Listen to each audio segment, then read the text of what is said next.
Bonjour les amis. Nous utilisons l'argent tout le temps, mais nous ne pensons jamais à la façon dont il est fabriqué. Comment les dollars sont-ils imprimés exactement? Comment la monnaie européenne est-elle protégée?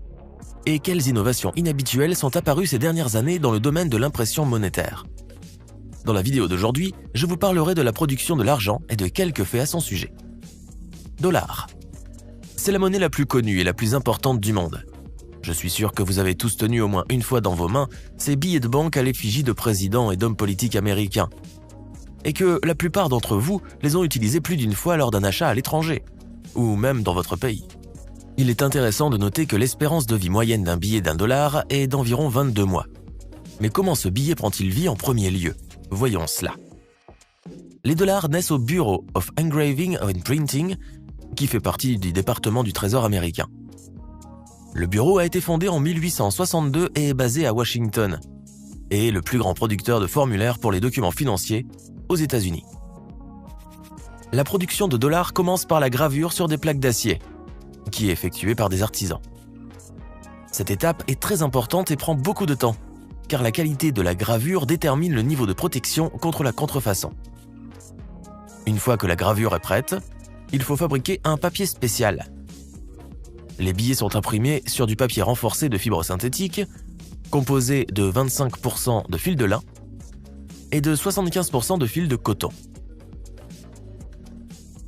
Les billets fabriqués sur ce papier possèdent une couche interne pratiquement impossible à contrefaire.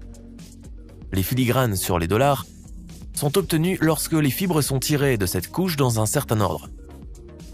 Toujours au stade de la préparation du papier, des bandes de protection sont cousues dans le papier, après quoi le papier est séché sous la presse et enroulé en rouleaux. À ce stade, le papier porte déjà des filigranes et des filaments de sécurité, de sorte que chaque rouleau peut être envoyé pour produire des billets d'une dénomination spécifique. Les rouleaux sont déballés et il est temps d'appliquer l'encre sur le papier, à l'exception de l'image du timbre de la Banque fédérale, du code numérique et alphabétique de la banque pour l'impression des images et des inscriptions.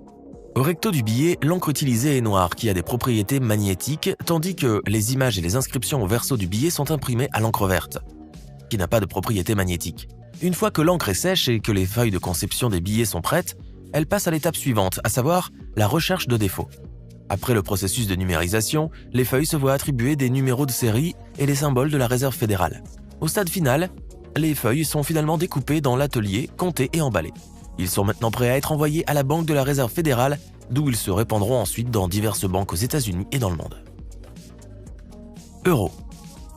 Le dollar est une monnaie largement acceptée, mais en Europe, il est préférable d'avoir des euros plutôt que des dollars. La principale monnaie européenne présente une valeur totale en espèces élevée, de beaux billets de banque et des caractéristiques intéressantes. Par exemple, si vous prenez un billet de banque en euros au hasard, vous serez en mesure de dire pour quel pays il a été produit. Chaque côté de la zone euro met une lettre devant le numéro de série. Par exemple, Z pour l'Allemagne, V pour l'Espagne, N pour l'Australie, etc. Les billets de banque en euros sont émis sur la décision de la Banque centrale européenne. Les billets en euros sont imprimés sur du papier composé de fibres de coton, ce qui prolonge la durée de vie du billet et le rend difficile à contrefaire. Au toucher, les billets sont sensiblement différents du papier ordinaire. Les images principales du recto des billets sont réalisées par une technique d'impression sur métal. Les inscriptions de la dénomination numérique dans les coins gauche et inférieur sont réalisées par métallographie en 2 couleurs. Le verso des billets est imprimé en offset, tandis que les numéros de série sont imprimés en haute qualité d'impression. La partie centrale du billet comporte un fil de sécurité caché. Si l'on regarde le billet à la lumière, ce fil ressemble à une bande foncée sur laquelle se répète en clair le texte euro et la dénomination numérique, imprimés dans des images à l'avant et à l'arrière. Parmi les autres éléments de sécurité de l'euro figurent les filigranes, les images microtextuelles et holographiques et les motifs de blocage. Les billets de banque en euros sont littéralement bourrés de toutes sortes de dispositifs de sécurité. C'est pourquoi l'euro est considéré comme l'une des monnaies les plus sûres au monde. D'ailleurs, pour vérifier l'authenticité d'un billet de banque, c'est assez simple. Il faut remplacer les lettres du billet par son numéro dans l'alphabet latin. Puis il faut ajouter au numéro reçu tous les chiffres, inclus dans le numéro de série de la monnaie. Vous obtiendrez un nombre à plusieurs chiffres. Tout ce que vous avez à faire est d'ajouter les chiffres de ce nombre les uns aux autres. Par exemple, si vous obtenez le nombre 62, vous ajoutez 6 et 2 pour obtenir 8. Sur tous les billets de banque européens authentiques, il est nécessaire d'ajouter le chiffre 8. Un autre chiffre signifie que le billet est contrefait. Livre sterling. Beaucoup de gens pensent que la monnaie la plus chère au monde est la livre sterling. En fait, la monnaie de l'unité de base la plus chère au monde est le dinar koweïtien, qui est environ 2,5 fois plus cher que la livre. Considérons tout de même la livre car cette monnaie est plus connue, plus intéressante et vous en avez tous entendu parler. La production de la livre sterling est à peu près la même que pour le dollar et l'euro. Fabrication de papier spécial, application de symboles de sécurité et d'encre, découpe de rouleaux en billets de banque, vérification des défauts, etc. La livre sterling passe également par toutes ces étapes, mais ce qui est intéressant, c'est qu'elle n'est pas seulement produite à partir de papier. Il y a quelques années, la production de billets de banque en polymère sterling a été lancée. Il y a déjà des billets de 5, 20 et 50 livres en polymère en circulation. Mais quel était le but de changer les billets de banque en premier lieu ? La raison en est simple, les billets de banque en polymère durent 2 fois plus longtemps que les billets en papier. Ils sont plus difficiles à déchirer, ne commencent à fondre qu'à 120 degrés et sont conçus pour repousser la saleté et l'humidité. Et ce qui est encore plus important, ces billets sont beaucoup plus difficiles à falsifier. Ces billets sont fabriqués à partir d'un film de polypropylène à orientation biaxiale. La production de billets de banque en polymère est très spécialisée, c'est-à-dire que différents matériaux sont superposés jusqu'à l'obtention du billet souhaité. Cela distingue la production de livres en polymère de la production de nombreux autres billets de banque dans le monde. À propos, saviez-vous que la livre sterling est l'une des rares monnaies nationales à avoir conservé son nom jusqu'à aujourd'hui ? Les historiens pensent que le nom est né au XIIe siècle et qu'il signifiait à l'origine une livre d'argent pur.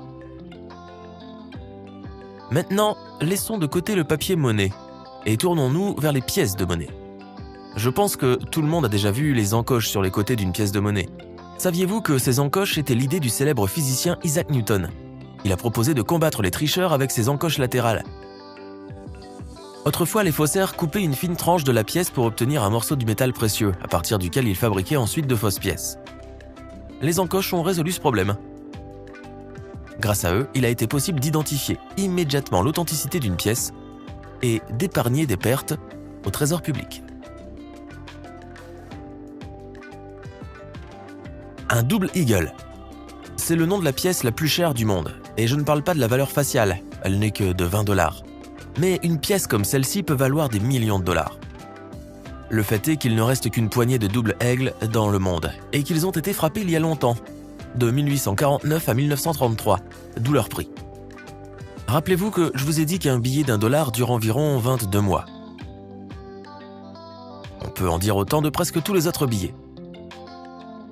L'argent papier ne dure pas très longtemps. En moyenne, il passe entre les mains de 30 à 50 000 personnes avant de se détériorer. Que leur arrive-t-il ensuite ? Ils sont éliminés dans des magasins spéciaux. La Banque fédérale de New York détruit chaque jour plus de 35 millions de dollars de billets de banque en mauvais état. Mes amis, c'est tout pour aujourd'hui. Likez, abonnez-vous à la chaîne et à bientôt.